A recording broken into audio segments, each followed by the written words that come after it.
अच्छा, blood groups की बात करें तो ए, बी, ओ ये सब तो हम सबने सुने हैं। पर क्या कभी सोचा है कि कोई ऐसा भी ब्लड टाइप हो सकता है जो सोने से भी ज्यादा कीमती हो? चलिए, आज इसी दिलचस्प वैज्ञानिक पहेली की तह तक चलते हैं।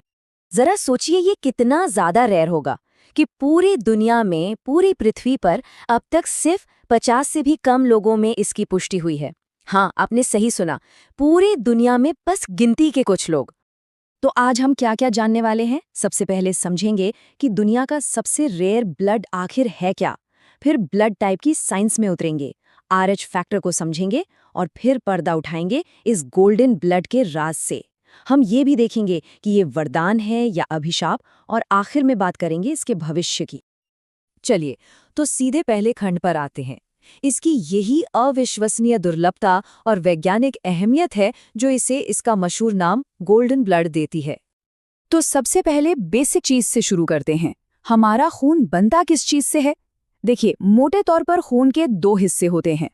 करीब 55% तो प्लाज्मा होता है, मतलब लिक्विड वाला हिस्सा, और बाकी का जो 45% है वो है ब्लड सेल्स, यानी red blood cells, white blood cells और प्लेटलेट्स। तो फिर किसी का ब्लड ग्रुप तय कैसे होता है? इसका जवाब असल में दो बहुत ही जरूरी चीजों में छिपा हुआ है। तो पहली चीज है एंटीजन। अब ये एंटीजन क्या भला है? इसे ऐसे समझिए जैसे हमारे रेड ब्लड सेल्स के ऊपर एक तरह का आइडेंटिटी कार्ड लगा हो।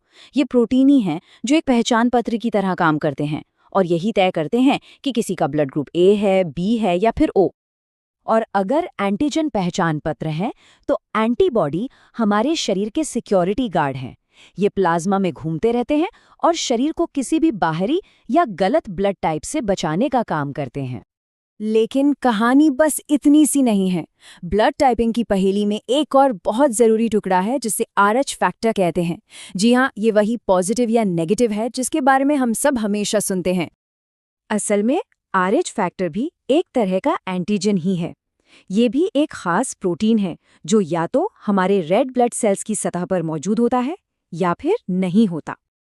तो इसका मतलब बहुत सीधा सा है। अगर किसी के रेड ब्लड सेल्स पर वो आरएच एंटीजन मौजूद है तो उसका ब्लड टाइप हो गया आरएच पॉजिटिव, और अगर वो एंटीजन वहां नहीं है, गायब है, तो ब्लड टाइप हुआ आरएच नेगेटिव। सिंपल। अब आते हैं उस असली रहस्य पर जिसके लिए हम यहाँ हैं। ये जो गोल्डन ब्लड है ना, ये इस पॉजिटिव और नेगेटिव की साधारण दुनिया से कहीं ज्यादा पेचीदा और अनोखा है।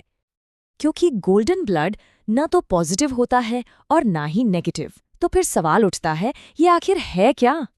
इसका साइंटिफिक नाम है आरएच नल। नल यानी जीरो, शून्य।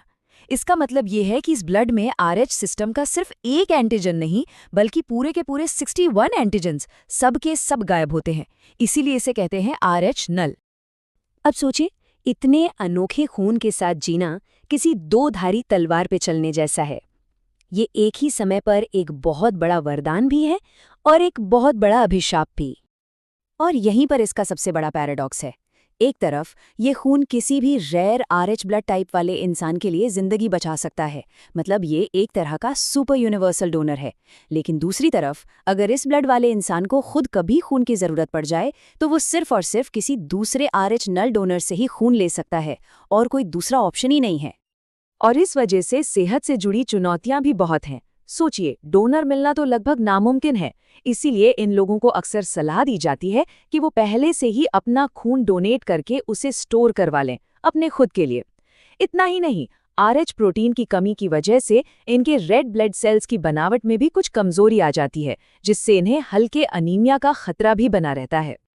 तो सवाल ये है कि ये खून आता कहाँ से है और साइंस इसके भविष्य को लेकर क्या सोच रहा है। ये समझना बहुत जरूरी है कि ये कोई बीमारी नहीं है। ये एक बहुत ही दुर्लभ जेनेटिक म्यूटेशन का नतीजा है। ये RHAG नाम के एक जीन में आए बदलाव की वजह से होता है, जिसका काम RH प्रोटीन को रेड ब्लड सेल की सतह तक पहुंचाना होता है। इस खून की कहानी 1961 में शुरू हुई थी, जब इसे पहली बार पहचाना गया था। आज, जैसा कि हम जानते हैं, पूरी दुनिया में इसके 50 से भी कम कन्फर्म्ड केस हैं।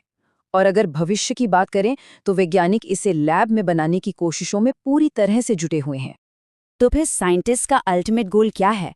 उनका सपना है कि इस खून के रहस्य को सुलझाकर इसे लैब में बनाया जा सके, ताकि ये दुनिया भर में खून की कमी को पूरा करने वाला एक यूनिवर्सल सॉल्यूशन बन सके।